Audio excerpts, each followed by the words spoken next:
is Most Haunted Extra, and we're here in Newcastle upon Tyne. We just arrived at the Castle Keep and it's absolutely amazing. If we don't get ghosts here, then we're never going to get them.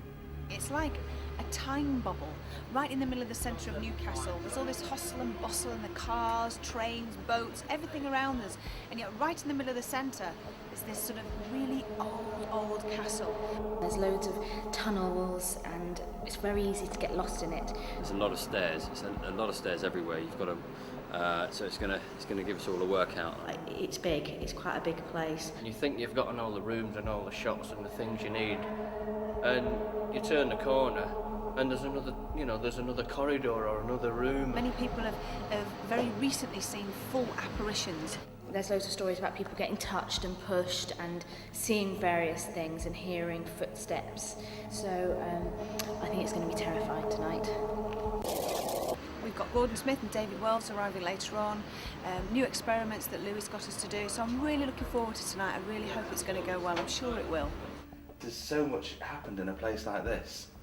So much history. God, I'm sounding like Richard Felix now. If you committed a crime in any part of Northumberland, you would be brought here to the county prison. You would be tried here at the assizes, you would be imprisoned, or you would be executed, branded, whipped at the cart's tail, put in the pillory. But all the people that were held in this room. You can actually see the original rings on the walls where the chains were put through. Body parts have been placed around the walls and so on, as a warning to other people. Horrendous. I personally think this is probably certainly the scariest room, and I would think it's probably the most haunted. There's got to be ghosts here. There's got to be. I can't wait. I really can't wait to get on and do some rituals. Well, here I am at Castle Keep. My first impressions of this place were very dark and gloomy and quite a commanding building, I must admit. I'm not sure there's that many active spirits. What I am positive about here, though, is that the residual energy, or the echo, if you like, of the history of this place is so strong that it could even cause physical phenomena. I feel as though it's quite a haunted place by its memory more than by spirits. And it's something that I think people coming into the building would pick up on, because it really is a powerful, powerful building. So this is a first for me. It's a first for me to realise that the building itself, if you like, is the ghost. So the ghost we're looking for is all around us. It's not about people here, it's about place. That is extremely interesting.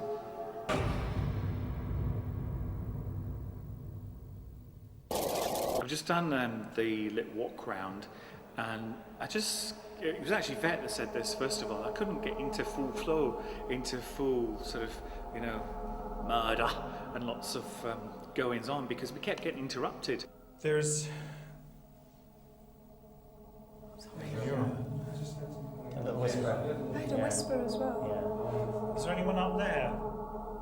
There was like stones being thrown, there was like metal rings being twisted, there was footsteps, there was all sorts of things. Nothing that even although I was working, I could get my hand on who was making these noises.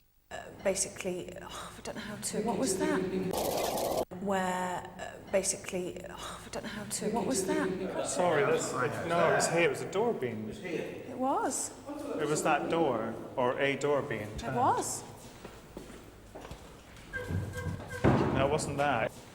It was more like... Yeah, it was more like... a clink or something like that. But nobody was here. To be honest, I thought it came from up there. I'm actually really nervous. Well, there's a hell of a lot of noises. There's so much. A whole variety of different things happened in such a short space of time. It was really, really fascinating and exciting, because we thought, my God, we've only just started and so much had happened in such a short space of time. Instant I come in here, I'm aware of hundreds of bodies lying underneath me. Arms over the chests. The words I'm getting are paupers and princes alike. So everybody. Everybody. There seems to be an order to it. So it's predominantly maybe a military grave, and yet church. So when you say military, David, how do you know that? Because I can see swords and I can feel lots of souls bumping in towards him. It's almost like they're stunned still. And we've just done a walk around with Gordon. For me it was really interesting because everything that Gordon came up with was practically exactly the same as David. As I walked around the place, I remember feeling immediately this overwhelming sense of sickness, of being pulled down as we walked through the hall of the place. As you come in, and do you sort of, are you picking up stuff as you come in? Yeah. I mean, just the room itself has this sort of grim look. It's quite overbearing, as though it's been used as something, I don't know, somewhere where people were brought to, I don't know, like a prison or some kind of chamber where people were held, or they just maybe found refuge here or something, but I do get a sense of lots of people here, but poor, very, very poor. And going downstairs, the feeling grew, and I just sensed that there was a lot of very, very sick people had been in there. It's almost like, I don't mean they were brought to die, but it's almost like they're dying. That's the feeling I get. So it's almost like they were left to die. It's as if they know their fate. The building itself is holding memories, it's holding essence.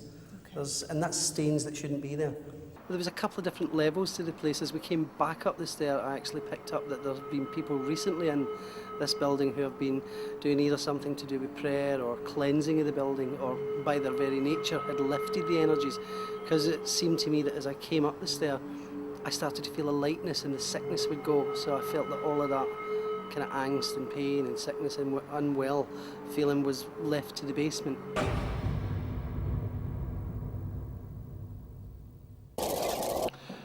I've just done a couple of vigils with John Gilbert, John Dibley, Rachel and Richard, and I think Louis. It's like I said, there's nothing, it is to me like that. The castle itself is producing it. It's like Richard would say, the stone tape theory. It's as if the castle's producing most of it. So it's kind of like flashing images. What do you think triggers it? It's not so much what's triggering it, who can read it. Yeah. You know, Gordon and I have an ability to read it. So we're like the video recorders, if you like. So we can play the tapes. But does that make sense? Yeah, absolutely. It does. We all heard the noises. So yeah. Did we have the ability to read it, or do we just hear it? We heard it as. I think everybody has the ability to read it. I mean, I don't. Everybody has the ability to do what I do. I mean, that's the argument for that one. Should we ask for some noises? Because I haven't heard anything since we've been down here. No. Okay. If there's anyone in this room or anything in this room wishes us to know that they're present, or there's something you want to tell us, could you please make a noise? I could feel something touching my back there. I just thought maybe it was the microphone, you know, the aerial. It's not, is it? It's far too low. Try and touch someone else. Please don't touch me. I just saw a red light down my hand there. Down your right hand. Right in front of you. In front of you. That's interesting, because there's nothing that would...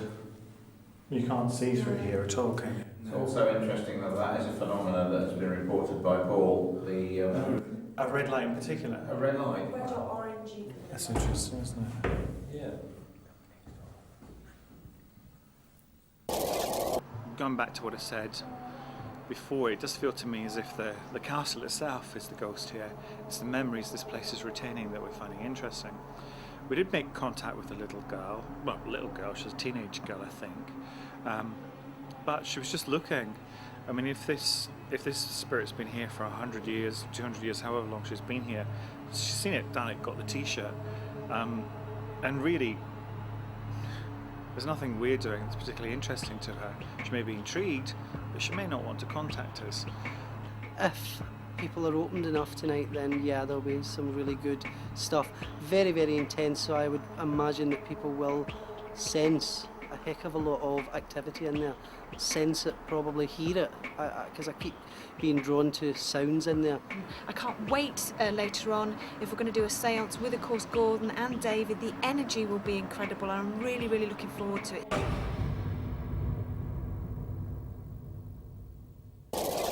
We've done plenty of vigils now. I don't know how many, but we've done plenty, and we haven't had any major fireworks. It's not all kicked off yet.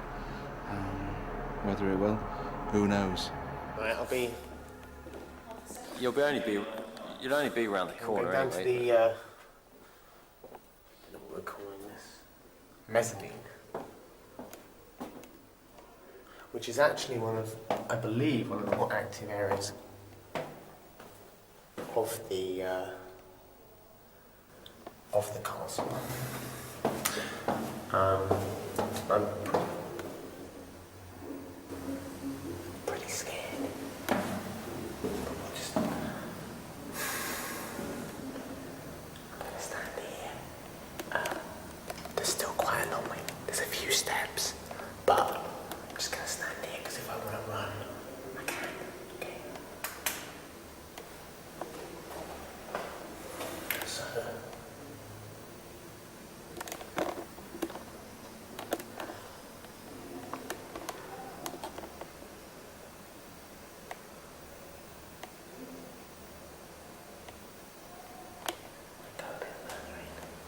If I see a ghost, I'm gonna shit myself. Okay.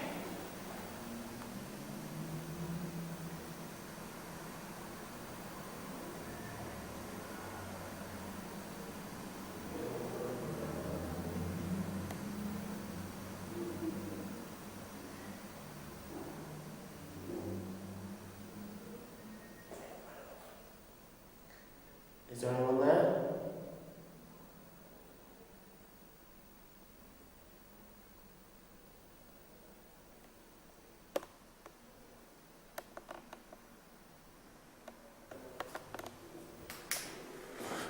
This shit, let's get out of here.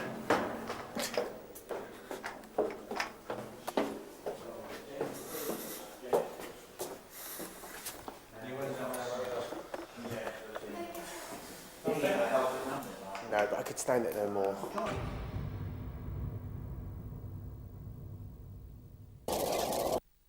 I've just done a vigil with the whole of the team, and I was sat next to Richard and Gordon. Gordon and I will work. We work from a very similar, almost identical place. And when you sit in that sort of circle, we sat purposely opposite each other. So, if you like, we behave like the batteries that push the energy around, and everyone else starts to build the energy. Then it will move around on its own. A lot of people in the room were experiencing personal things.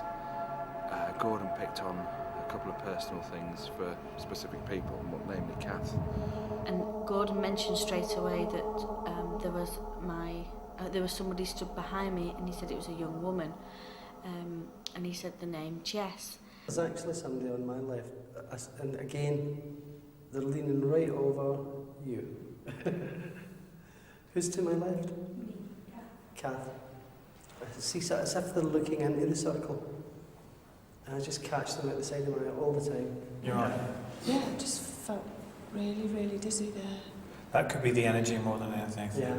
I think it is. The energy's really I've quite never ever powerful. felt the energy go around a circle like It's fantastic, I the haven't. energy is... My arms feel like they're just charged. Yeah.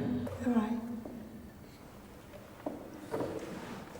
What's the matter? You know when someone's about to try and whisper something in your ear They lean in. and they lean in? It was that. That's what I'm getting over here as well. Just leaning over slightly. Do you pick up any names in here? I'm aware of... we have a group guide, Gordon. I don't know if you've got him.